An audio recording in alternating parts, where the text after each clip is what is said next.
Assalamualaikum warahmatullahi wabarakatuh. Kami dari kelompok 2 ingin mempresentasikan laporan keuangan konsolidasi sederhana yang beranggotakan dari Divya Nuridinda, Idelia Putri Aratanti, Ika Priyanti, Miss Luna Damayanti, dan Siti Indah Kurniasari. Baik, presentasi yang pertama ialah sebagai berikut. Transaksi-transaksi yang terjadi di antara induk dan anak perusahaan dalam laporan keuangan konsolidasi itu dianggap tidak ada dan harus dieliminasi, termasuk penjualan dan pembelian yang dapat menimbulkan akun resiprokal seperti piutang dan hutang. Selanjutnya ada pinjaman yang dapat menimbulkan notes receivable dan notes payable, dan yang terakhir laba rugi yang belum terrealisasikan.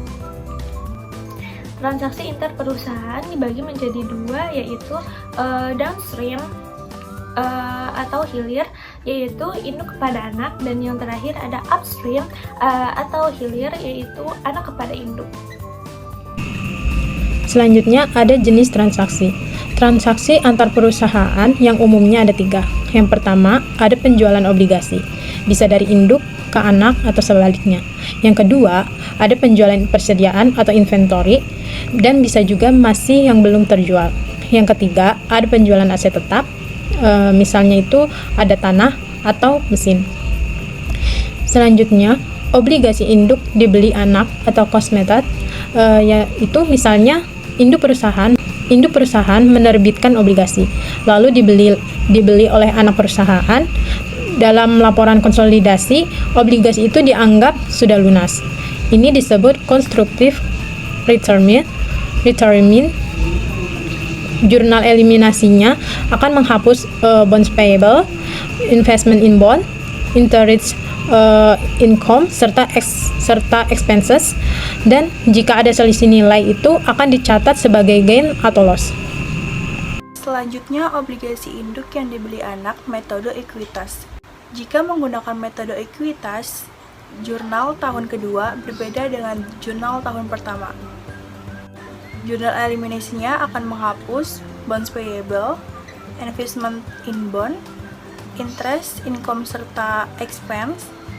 Jika ada selisih nilai, itu dicatat sebagai gain atau loss. Selanjutnya, cost and equity method. Transaksi upstream pada tahun berjalan tidak jauh berbeda dengan jurnal eliminasi yang dibuat pada transaksi downstream.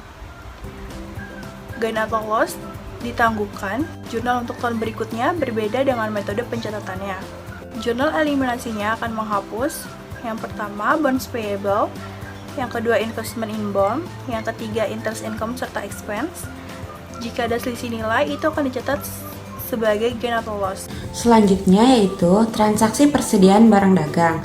Eliminasi profit belum direalisasikan dalam persediaan akhir dan realisasi profit ditangguhkan dari tahun sebelumnya. Kemudian, contoh penjualan persediaan. Jika perusahaan induk menjual barang ke anak perusahaan, namun barangnya belum dijual lagi ke pihak luar, maka laba dari transaksi itu belum nyata. Hal ini disebut unrealized profit. Maka jurnal eliminasinya menghapus penjualan dan HPP atau harga pokok penjualan, dan jika barang masih ada, nilai inventory harus dikurangi. Pada bagian ini kita akan membahas bagaimana perlakuan terhadap transaksi aset tetap dalam konsolidasian. Di sini ada 2, yaitu untuk tanah dan untuk aset depresiasi. Yang pertama ada untuk tanah, hanya transfer kepemilikan dan mengeliminasi laba atau rugi. Yang kedua ini ada untuk aset depresiasi, laba direalisasikan bertahap melalui penggunaan atau penjualan. Jadi, jika aset yang ditransaksikan berupa tanah, maka hanya terjadi pemindahan kepemilikan dalam grup usaha. Oleh karena itu, laba atau rugi dari penjualan tersebut harus dieliminasi karena tidak mencerminkan transaksi eksternal. Sedangkan jika aset yang dijual adalah aset yang dapat disusutkan seperti mesin atau kendaraan, maka laba yang dihasilkan akan direalisasikan secara bertahap melalui penyusutan selama masa manfaat aset tersebut. Ini penting agar laporan keuangan tidak menunjukkan pendapatan yang belum benar-benar diperoleh oleh grup secara keseluruhan. Slide selanjutnya di sini ada contoh penjualan aset tetap. Jika perusahaan induk menjual mesin ke anak perusahaan dan dapat untung, untungnya belum boleh dicatat. Karena dari sudut pandang grup usaha, itu hanya pindah tangan. Jurnalnya menghapus yang pertama itu ada gain on sale, yang kedua ada nilai mesin dikembalikan ke book value. Jika mesin dipakai bertahun-tahun, eliminasi jurnal ini dilakukan tiap tahun sampai mesin itu habis masa gunanya. Dalam contoh ini, jika induk perusahaan menjual mesin kepada anak perusahaannya dan memperoleh keuntungan, maka keuntungan itu belum boleh diakui secara konsolidasi, karena dari sudut pandang grup, mesin tersebut masih berada dalam lingkungan internal dan belum menghasilkan laba nyata.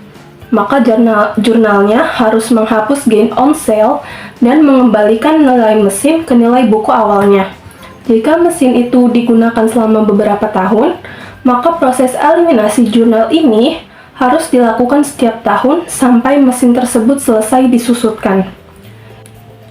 Slide selanjutnya di sini kesimpulan.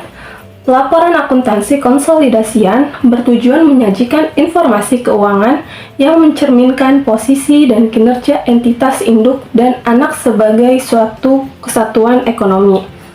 Dalam proses konsolidasi, transaksi antar perusahaan seperti penjualan barang, penyediaan jasa, pinjaman, dan transfer aset harus dieliminasi agar tidak terjadi penggandaan pendapatan atau aset yang tidak mencerminkan realitas ekonomi secara keseluruhan.